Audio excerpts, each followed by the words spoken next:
This episode matters because learning is no longer a support function, it's a competitive advantage. And today's guest is one of the clearest voices cutting through the noise. Dr. Megan Sumeracki is a tenured professor at Rhode Island College and co founder of the Learning Scientists, an organization dedicated to translating cognitive science into practical guidance for educators and professionals.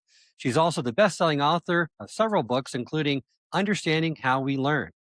So if you care about performance, decision making, and learning that transfers, this conversation is for you. Welcome to the Good Leadership Podcast, where we explore the stories, strategies, and insights of thought leaders who inspire us to think differently and lead better. Through candid conversations and expert perspectives, we dive into the challenges, breakthroughs, and practical lessons that shape exceptional leadership.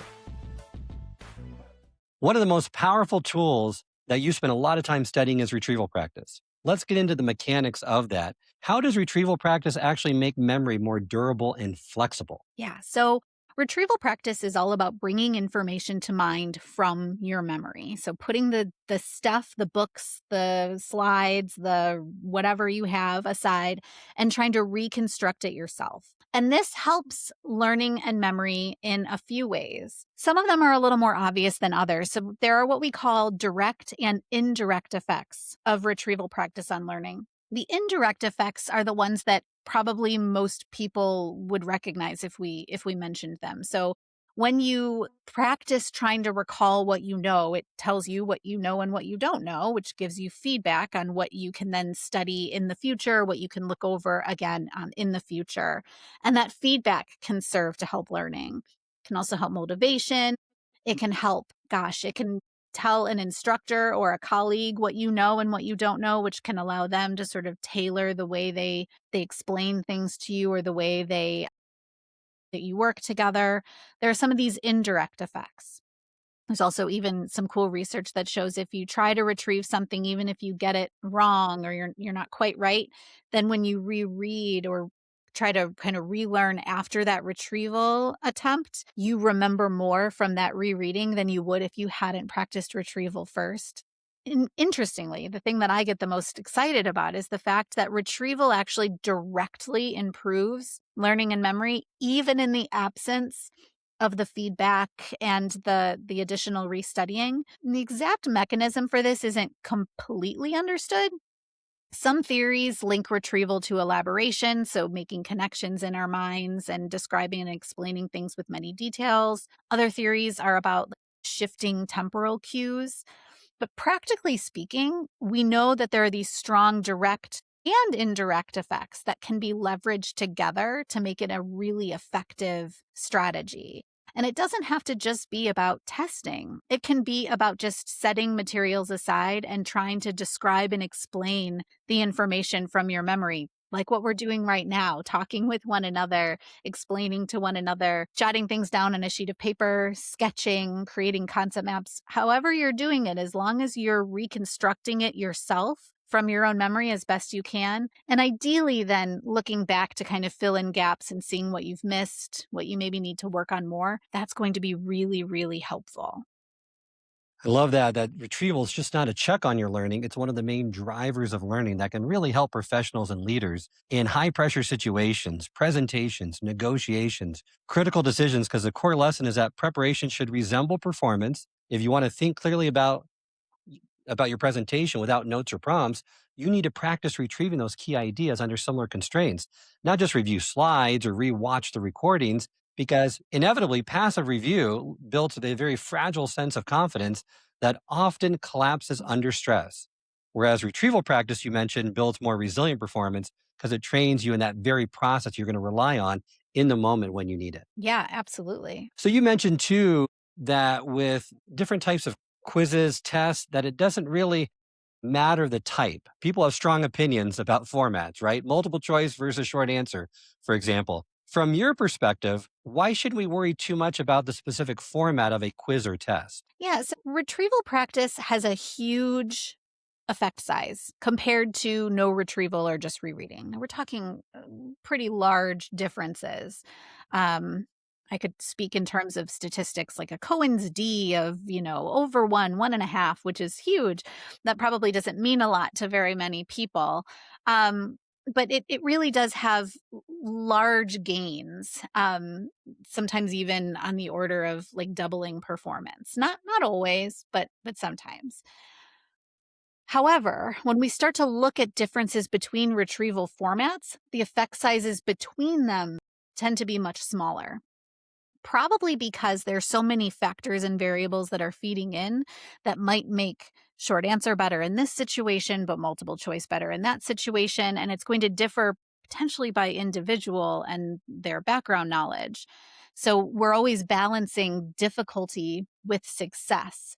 And so you want it to be difficult enough that you're reconstructing it from memory, not just, it wouldn't really be retrieval if you said a word and then I repeated it back and then you said a word and that's not retrieval, that's just regurgitation. So we want it to be difficult enough, but if we make it so difficult that we don't retrieve anything, that's less beneficial than if we had some supports or structure there to help us retrieve.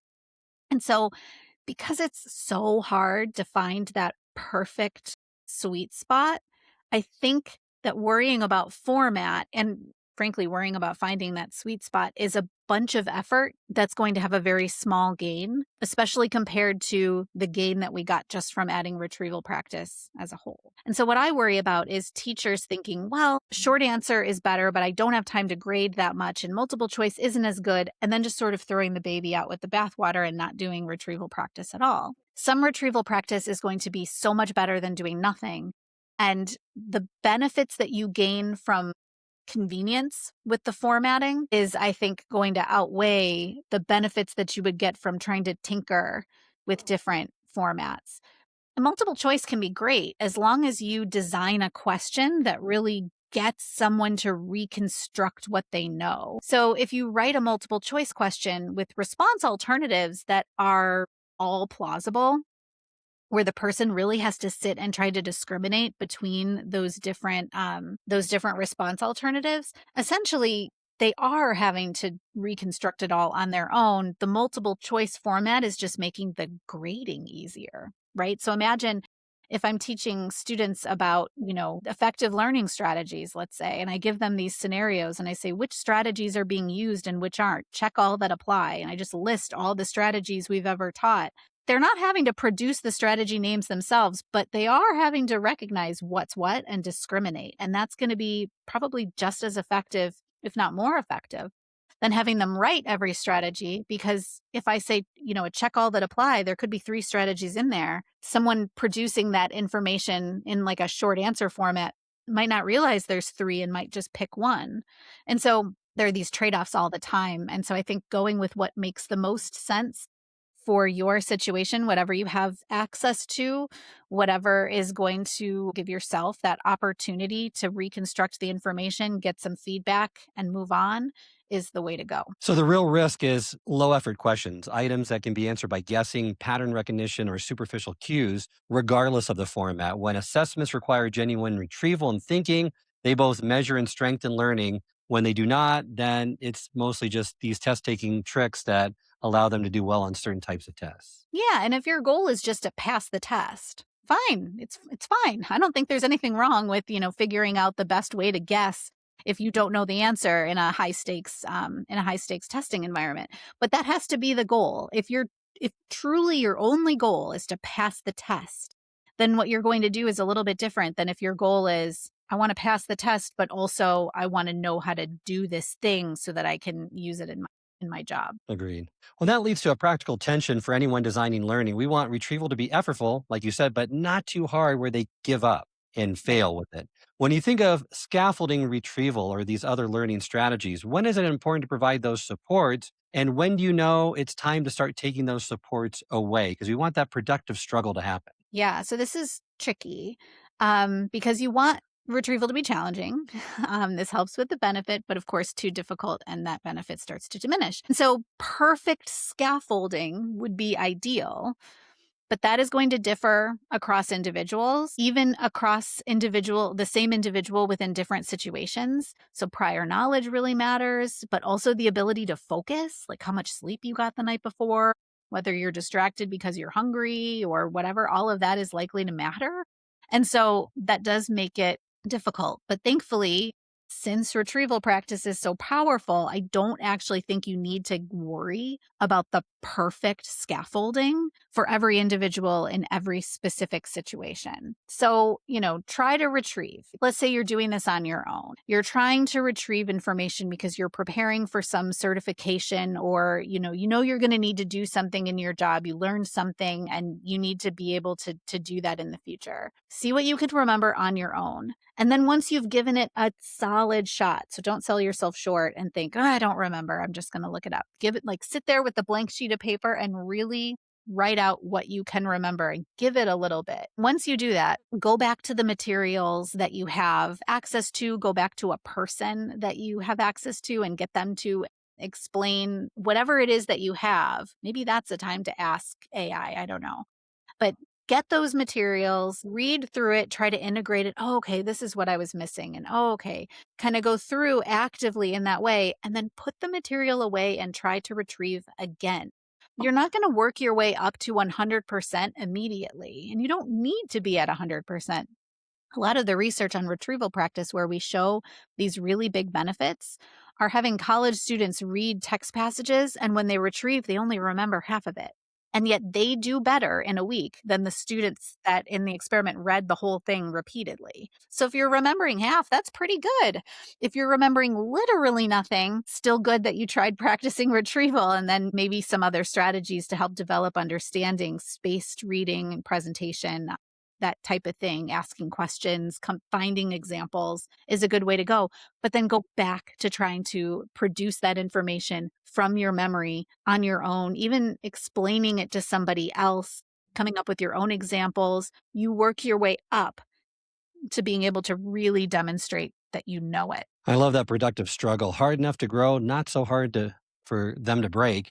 But of course, even when people know what would help them to learn better, turning that into a habit is a separate challenge. hmm One tool that aims to bridge that gap from intention to action is what you call the WOOP strategy, WOOP. Perhaps you could unpack that for our listeners and explain why it's so effective. The idea of WOOP, right, is this idea about wishing, identifying an outcome, identifying obstacles, and then coming up with a plan. And so you want to set a goal that's attainable and then create an implementation intention. I'm going to talk a little bit about what that means in a second. But so you articulate this wish, something that you wish would happen. And pretty quickly, you want to get to where you specify an outcome that you would experience if you achieved your goal. So sometimes wishes, like I want to be I be rich. I don't know. That's not specific outcome based. Like you really want to focus on what would the outcome look like. And it needs to be something that's attainable within, a reasonable period of time. You can always set more goals, but we want to bite off just enough, not too much in the beginning. And then, the outcome helps make that wish more concrete. And you want to think about how you would feel if this wish came true and you had that outcome, because it really helps to solidify what it is that you want. It's a goal that I want. This isn't something that's being forced upon me. This is what I want to do. Okay. Then you start to think about what obstacles might arise that could get in your way. You're kind of pre-planning for some difficulties, so that when you hit those difficulties, you recognize it and you know what to do. Once you identify those obstacles, you create that implementation intention. Specifically, it needs to sound like when X, or if or when X happens, this is what I'm going to do. I will then occur. Okay. And so let's say your goal is to write a novel. Let's say one obstacle could be like, but lack of motivation, time gets in the way. And so I end up not writing. And then, a year goes by and I haven't done anything. You could say, all right, I'm going to set up a plan. I'm going to block off 30 minutes each evening to write. And you might then think, well, if I find myself looking at my phone when I should be writing, I will put my phone in another room where I can't see it or hear it. And you're very explicit about that. If this happens or when this happens, here's what I'm going to do.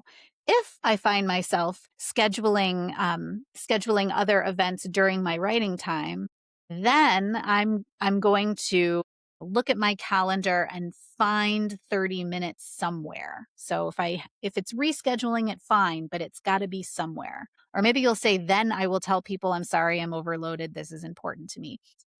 And so that's the idea, is creating the wish, the outcome, identifying obstacles ahead of time and creating a concrete plan. And there's research showing that going through these phases, and those phases specifically in that order, effectively helps students engage in more practice questions when they were preparing for a higher stakes standardized test. I love that framework. Thanks for unpacking that. Because instead of just setting a goal, learners think about what might get in the way and decide in advance how they're going to respond. And that planning makes follow through so much more likely.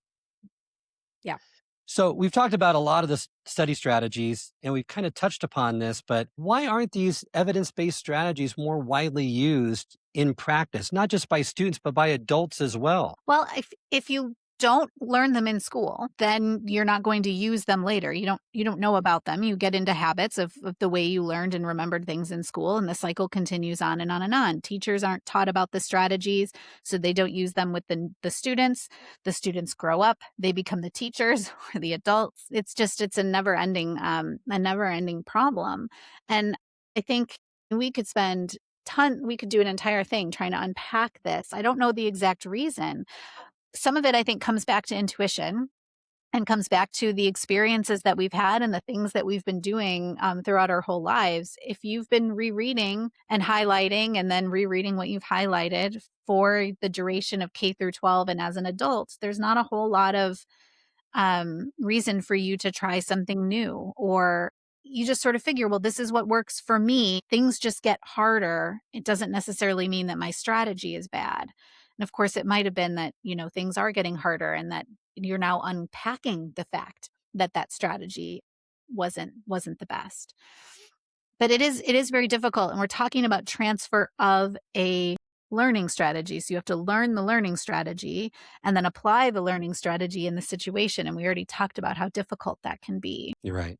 Well, I spoke to Mark McDaniel, and he has a great framework that I love. I'd love for you to explain it to our listeners as well. It really helps with why people don't change their study habits. His KBCP framework really identifies the four ingredients that are needed if an individual, adult or child, past a certain age, I would assume, are going to adopt and sustain these effective strategies. Yeah. Yeah. So the first element of this framework, as I understand it, so Mark McDaniel was on my master's committee when I was at Washington University in St. Louis.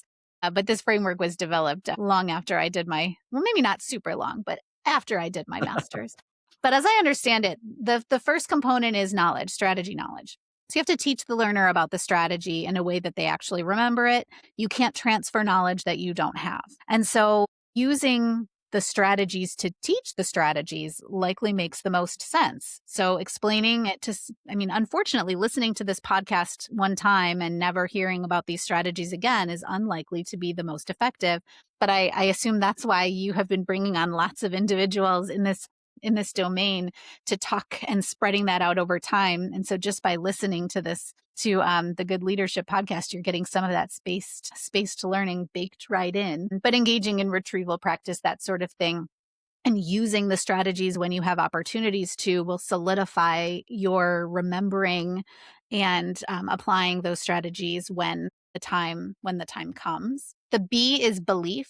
So you need buy-in from the learners. They need to believe that it's going to work and that it's going to work for them. This can be tricky because intuition feels really personal and feels like it must be the best way to judge your own learning, right? Like, how could somebody else know better how I'm going to learn when my experience is telling me that this feels good right now and I'm learning right now? Of course, we already talked about that mismatch and the fact that just because you feel like you're learning it right now doesn't mean that you're going to remember it in the long run. There's also some research on self-efficacy that I think could be useful here. So having somebody experience a learning strategy work for them and being able to somehow make the link and show them the longer term benefits can be helpful.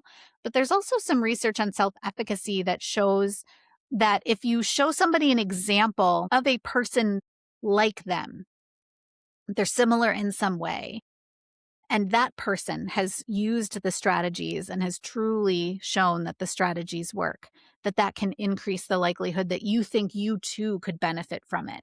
The C is commitment. This is focusing on increasing motivation, your interest, persistence. So, realizing the relationship between the strategy that you're using and your own performance, again, down the line. So, having to make that sort of distanced link can help with commitment. Implementation intentions can also really help with commitment, and then planning is the last thing. And that developing a concrete plan is so important. So implementation intentions that are constructed as if or when X, I will Y. Writing this down or saying it out loud, coming back to it can help. So not just like, oh, I got to really try to remember the dry cleaning today, but like when I leave my office, I will drive to the dry cleaners can actually be more helpful. Giving it a specific time and saying it out loud can help us remember even the small things, but they can also be helpful with some of these bigger things as well. Thank you for unpacking that, Megan. And those two pieces in the middle, the belief and the commitment, really speak to the mindset. And we haven't really touched upon that too much, but from your experience with students, how does the mindset, what they think that they're a good learner, a bad learner, their past experiences with learning, how much does that impact them being a great learner? Is that an important piece that needs to be identified first, or is it kind of just a byproduct that you deal with when and where you need it? There's a fair amount of research on growth mindset and its importance as opposed to a fixed mindset. And I've seen it with my individual students as well. I teach at Rhode Island College. We are a 4-year public institution. We serve the state of Rhode Island. We have an extremely diverse set of learners, and so many of our students are so capable, but many of them feel like they are less than, or they're not prepared for college. They feel like they don't necessarily belong in higher education. A lot of them are working first generation students. And just helping them latch on to this growth mindset can be so helpful. So, this idea that your abilities are not fixed. It's not that you are smart or not smart, or a good athlete or not a good athlete. Whatever it is, it's not that. It's that when you work towards something, you get better, and that you have the ability to grow within that area. And so, kind of embracing mistakes. When you try practicing retrieval, you don't remember everything, but that's okay because you're practicing. And the challenge is good. And if you continue to work at it, you will work your way up to being able to recall a lot of it. And then it's going to be really flexible and durable. It's going to be great in the long run. Not, well, I tried, I didn't remember, I can't do it. Embracing that growth mindset was really helpful. And I think letting go of some of the other labels that we've put on ourselves, or that maybe others have put on us. So I'm not good at this, I'm not good at that, or even learning styles, I think can be thought of as a label. We didn't talk about learning styles as a learning or a neuro myth. I'm assuming you've probably talked a fair amount about that with other individuals. It's a hot one. I think the people who really endorse learning styles probably don't think of it this way. They're thinking about, oh, well, each person is unique, and I'm going to try to tailor to that unique individual or that unique child if we're talking about K through 12. But it's really a label. It's saying you learn best in this particular situation. You're in this box, and you're not going to do well if you're outside of that box. That's the other message that comes with it. And so often students think, well, I'm a visual learner, so I can't do well in the literature class because there's too much reading. Trying to let go of the idea that they only learn in those particular ways, and that actually humans have the ability to learn in lots of different formats. And when we combine those formats, we can get different representations of information, which can be really helpful to us. You're getting out of that box, away from that label, and into the growth mindset, I think can be really helpful. And that's why I think the mental part of learning is so important. It's the labels you put on yourself, the biases that you have. And speaking of Carol Dweck's work on the growth mindset, it's such a critical distinction of that versus the fixed mindset, and how that really can have a large impact on how you are as a learner and how effectively and efficiently you learn. And I think one way that I found that helps when I talk about learning styles in areas where it's a bit contentious, nobody's saying that you don't have a preference, right? So you can have a preference for learning style and also have a growth mindset and be willing to challenge yourself and try in other ways, right? I prefer to learn by listening. I like to listen to people explain things to me. I like to talk, really. And so I like that sometimes better than reading quietly. That doesn't mean I can't learn by reading quietly, and I do a fair amount of reading quietly. It just means that that's my preference. And when presented with a situation where reading something through on my own feels a little bit better or even is kind of the only way to move forward, I can learn in that particular scenario. Your learning style, it feels so personal, I think, because it is a way that we can be unique. We definitely have preferences, and it's fine to engage in those preferences. It just doesn't mean that then all of the others must be excluded.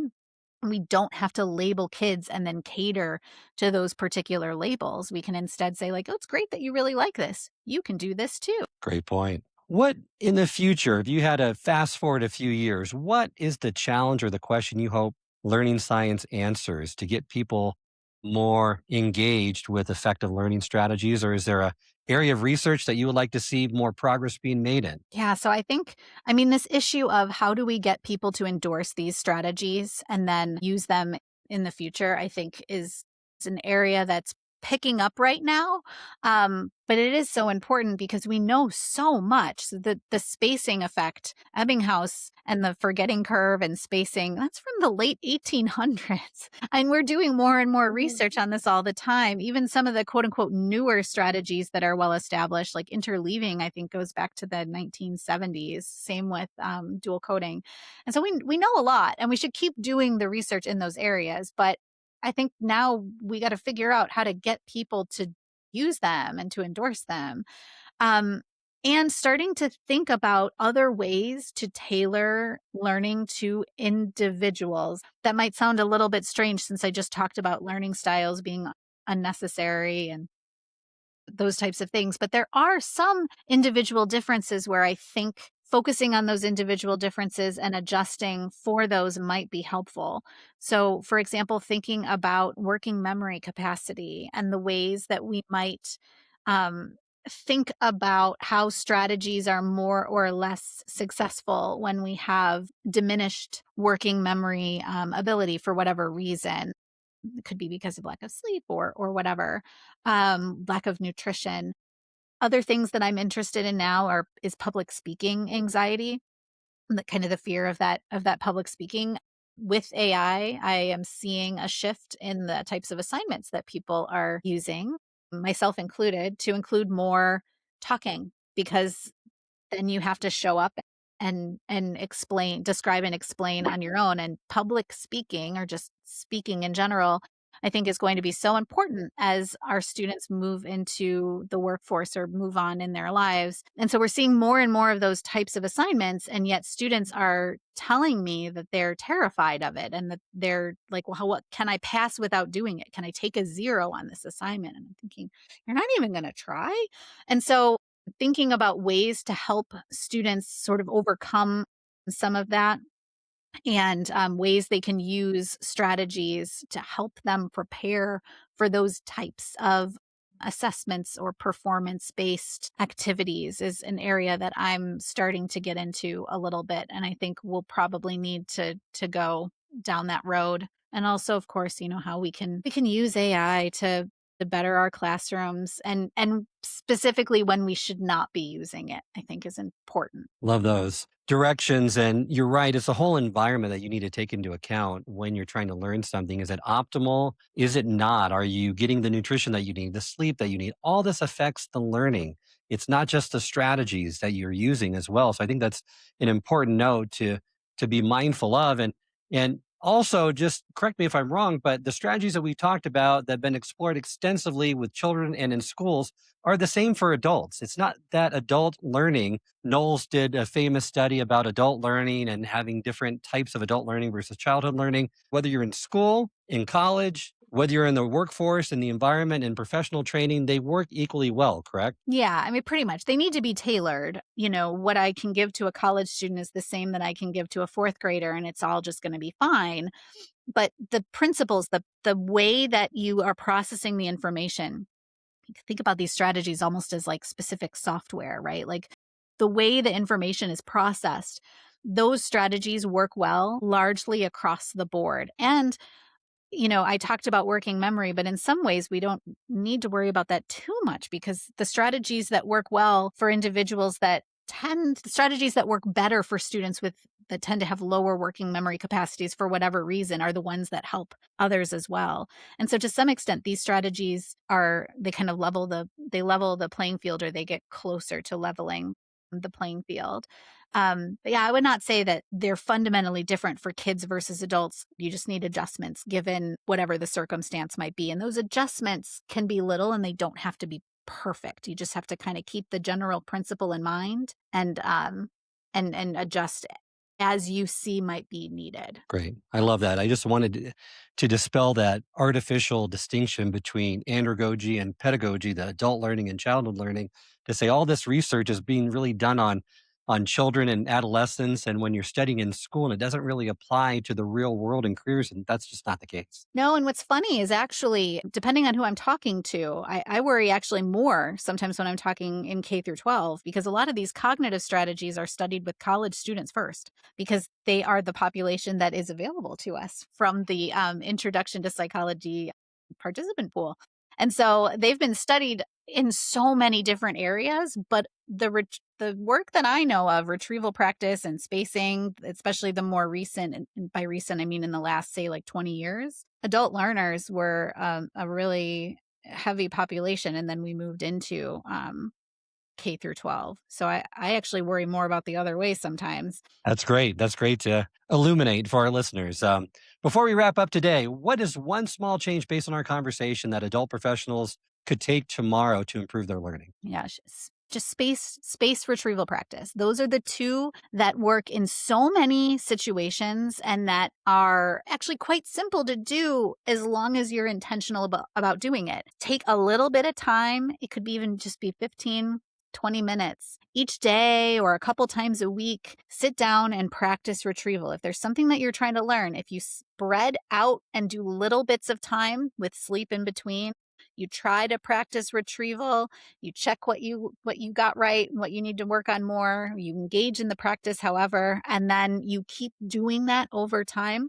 It will take some time, but you will see gains, and those gains will be durable. Love that. Thank you so much, Megan, for the conversation today. Remind our listeners how they get in contact with you and learn more about your work. Yeah, so the Learning Scientists, the group, you can find us at Learning Scientists with an S.org. There's a contact page at the bottom of the homepage, but you can find us there. There's a blog, there's a podcast.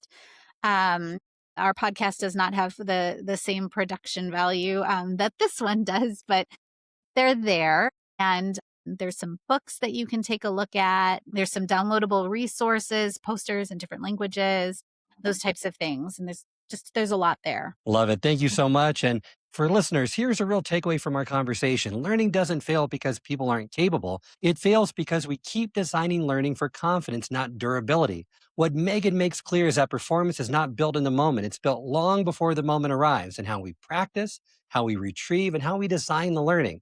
The leaders who will outperform in the years ahead won't be the ones who consume the most content. They're going to be the ones who build learning systems that hold up under stress, transfer across contexts, and compound over time. So here's the question I want you to sit with. If everything you learned this month disappeared tomorrow, what would still show up in your decisions? That's the real measure of learning. If you want to keep exploring how leaders outlearn, outthink, and outperform, make sure to subscribe to the podcast, because learning that sticks isn't accidental, it's designed. Thanks for listening. I hope this episode has provided you with valuable insights. If it has, I ask you to share it with someone who would also benefit from it. If you've been enjoying and gaining knowledge from this podcast, then subscribe to our YouTube channel, where you can find all the previous episodes of the podcast and additional learning resources. You can also subscribe to the podcast on Apple or Spotify and leave up to a 5-star review.